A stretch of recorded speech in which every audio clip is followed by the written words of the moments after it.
वजीर बराए अक़लियती उमूर किरण रिजिजू ने 3 जनवरी को दिल्ली के निज़ामुद्दीन औलिया दरगाह का दौरा किया और अजमेर शरीफ जाने से पहले वहां चादर पेश की। रिजिजू के हमरा बीजेपी अक़लियती मोर्चा के कौमी सदर जमाल सिद्दीकी भी शामिल थे। इन्होंने दरगाह पर दुआ की और फिर वज़ीर आज़म मोदी की तरफ से 818वीं उर्से ख्वाजा मोइनुद्दीन चिश्ती पर चादर पेश करने के लिए अजमेर रवाना होने का ऐलान किया। रिजिजू ने मीडिया से बात करते हुए कहा कि अजमेर जाने से पहले निज़ामुद्दीन दरगाह आकर अमन और भाईचारे की दुआ की।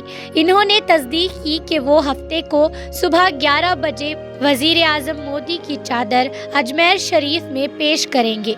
वज़ीर आज़म मोदी हर साल अजमेर शरीफ दरगाह को चादर भेजने की रिवायत बरकरार रखते हैं और ये 11वां मौका है जब वो वज़ीर आज़म के तौर पर इस रिवायत में हिस्सा ले रहे हैं।